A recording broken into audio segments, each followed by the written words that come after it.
Did you know it's legally safer to mail a handgun across the states than to bring a chocolate egg into America?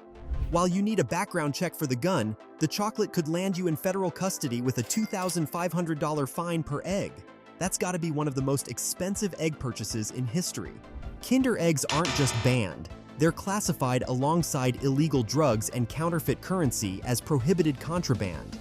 But how did a 1938 law created to prevent children from dying of poisoned medicine somehow end up turning harmless chocolate into America's most illegal egg? Ever wonder how a simple chocolate egg with a toy inside became a worldwide phenomenon? This wasn't just any candy. It was a revolutionary concept that would captivate generations of children across the globe. Yet somehow, Americans would find themselves completely left out of the chocolate egg revolution. Our story begins in 1946, when an Italian confectioner named Ferrero started a small company that eventually grew into a global powerhouse. In 1974, they introduced what seemed like a simple concept: a hollow chocolate egg with a surprise toy hidden inside. Originally created as a seasonal Easter treat, the Kinder Surprise quickly proved too popular to be restricted to one holiday. The egg created an experience beyond just chocolate consumption. Each contained a tiny plastic capsule holding a miniature toy that required assembly, a moment of discovery and creativity packaged inside a sweet treat. The genius of the Kinder Surprise was transforming a momentary pleasure into a 50-year chocolate empire. Unlike regular chocolate that disappeared once eaten, Kinder eggs left children with something to play with, collect, and treasure. As years passed, the toys evolved from simple plastic figures to elaborate mini-puzzles requiring assembly, each designed to maximize the delight of discovery. Around the world, children eagerly peeled away foil wrappers, cracked open chocolate shells, and experienced that special thrill of revealing their treasure. Canadian kids traded toys on playgrounds. Mexican families made Kinder eggs a weekend tradition. Across Europe, the distinctive egg shape became as recognizable as any candy brand in existence. The Kinder Surprise became a cultural touchstone. Parents who grew up with them passed their love to their own children, creating a multi-generational connection. The appeal was universal. Immediate chocolate gratification combined with the extended joy of a new toy.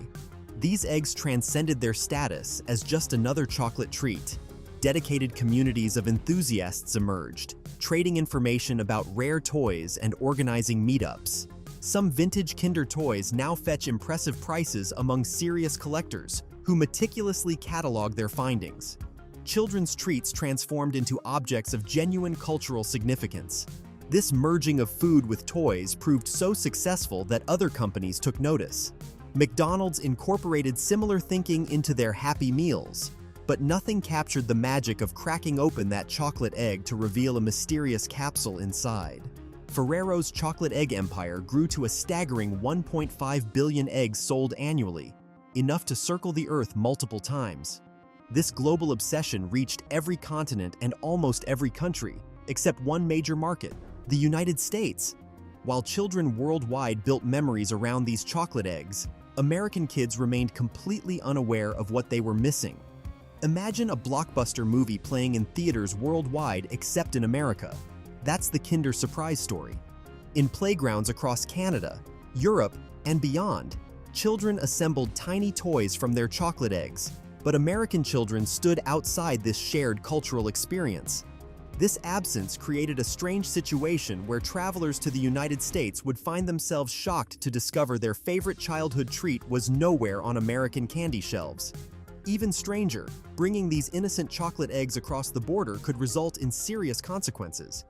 Those serious consequences weren't the result of some anti-chocolate conspiracy or overreaching government bureaucracy. They stemmed from a forgotten tragedy that claimed 107 lives, mostly children, back in 1937. But how did a deadly pharmaceutical disaster from the Great Depression era accidentally outlaw a chocolate egg that wouldn't exist until decades later? The story begins with a medicine called sulfanilamide, one of the first antibiotics that offered hope against deadly bacterial infections.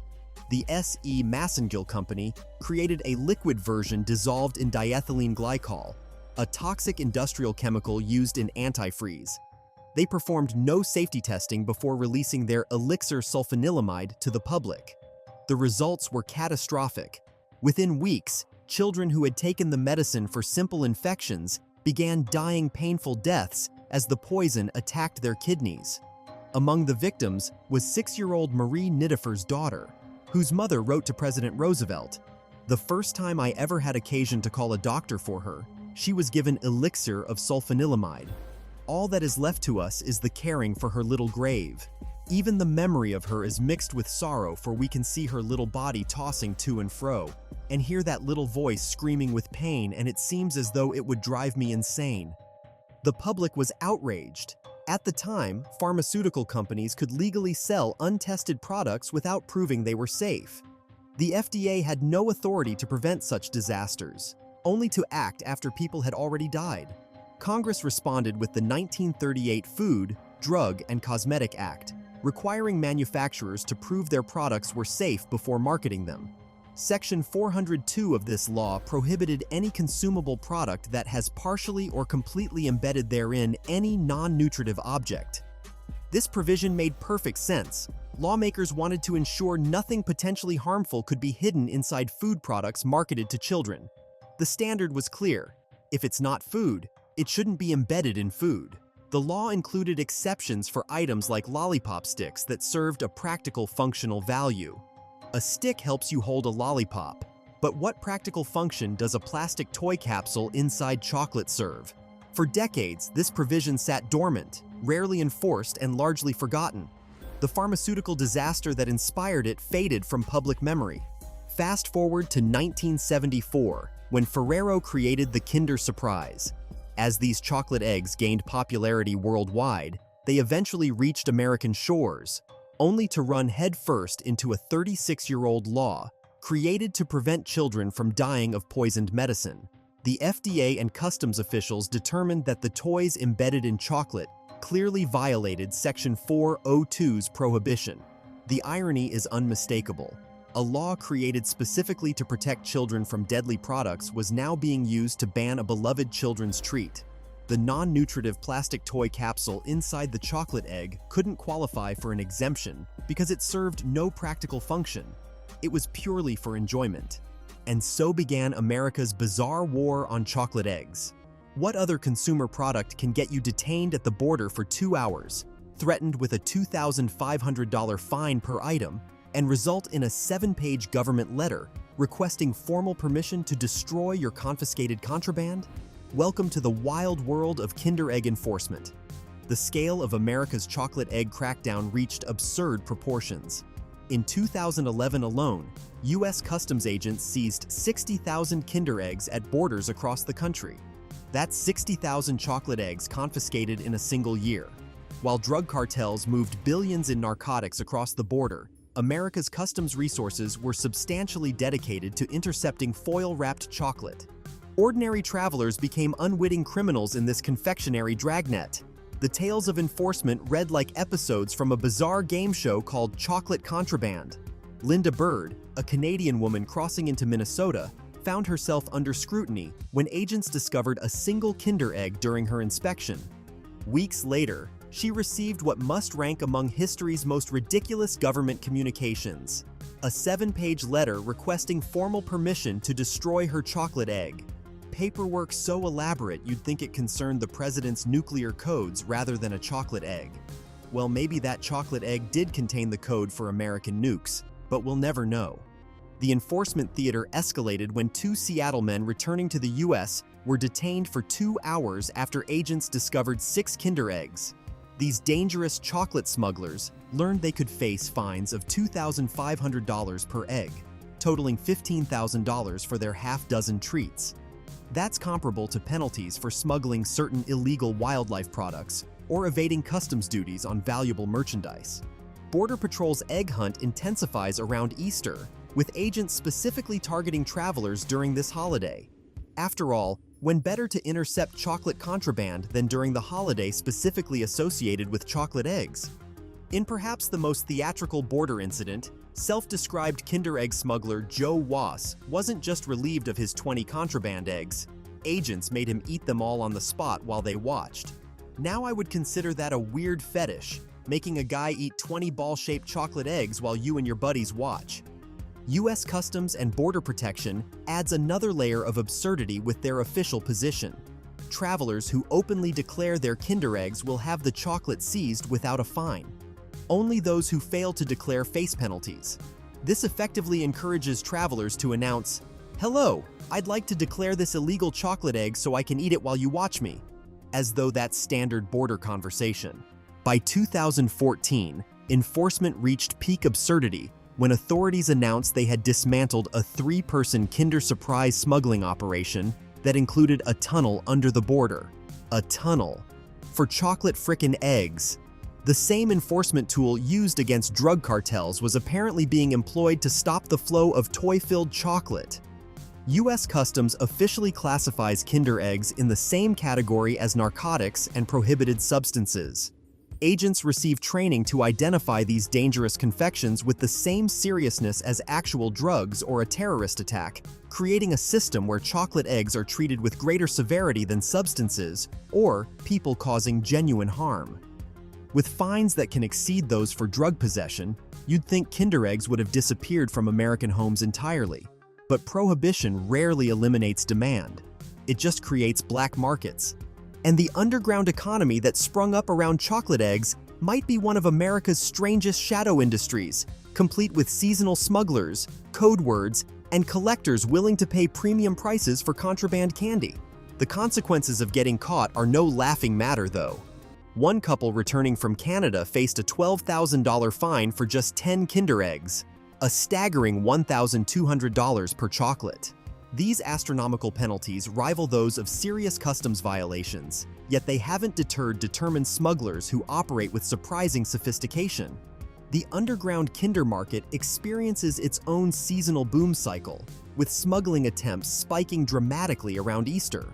For many American parents, particularly those with European backgrounds, the holiday tradition of giving children these special chocolate eggs feels worth the risk. What began as enforcement of an obscure food safety law has transformed ordinary parents into seasonal chocolate runners, willing to face potential fines to maintain cultural traditions. What drives this risky behavior isn't just chocolate cravings, it's the collectible aspect that turns contraband into something resembling a fine art market. The toys inside create an entire secondary economy, with rare figurines commanding impressive prices among American collectors who participate in underground trading networks. Online forums have emerged where enthusiasts share tips for obtaining the forbidden eggs and trade the valuable toys hidden inside. Border towns have transformed into hubs of coded transactions, reminiscent of Prohibition-era speakeasies. Shops near the Canadian and Mexican borders have developed their own special language to communicate with American customers, seeking the forbidden treats, using euphemisms and subtle signals to facilitate transactions without explicitly advertising the contraband chocolate. The line between innocent chocolate smuggling and actual criminal enterprise occasionally blurs in unexpected ways.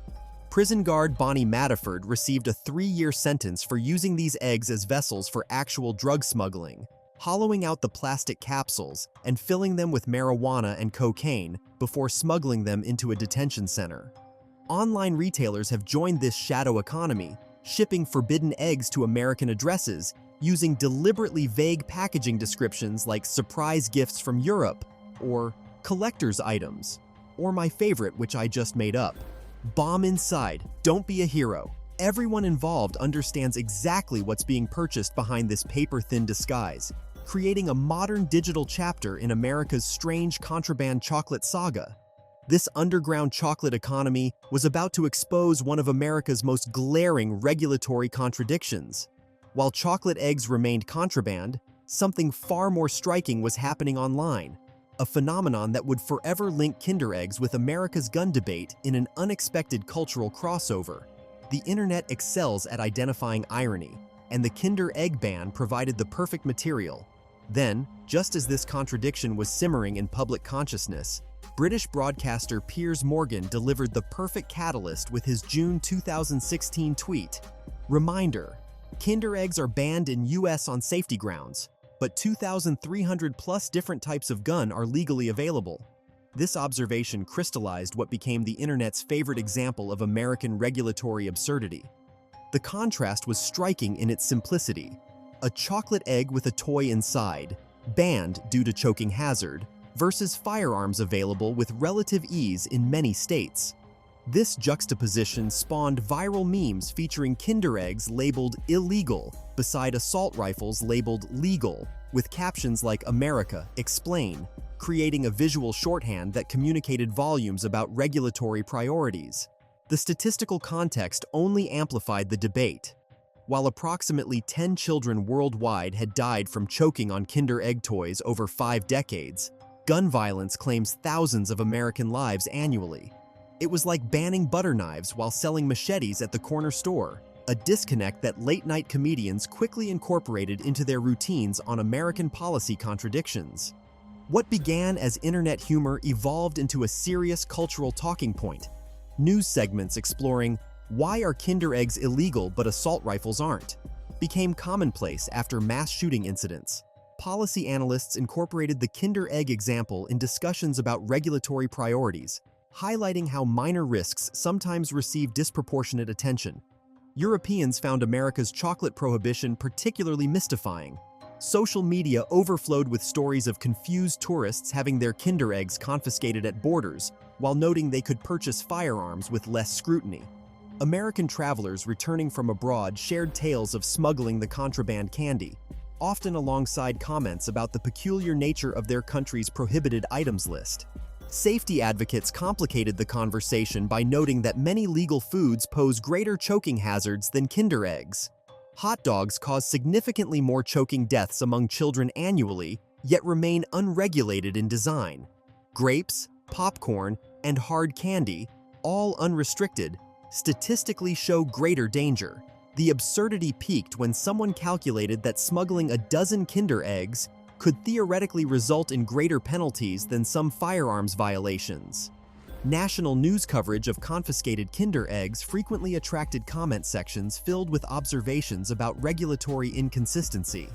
"I can buy a gun in 15 minutes but not a chocolate egg," became a common refrain.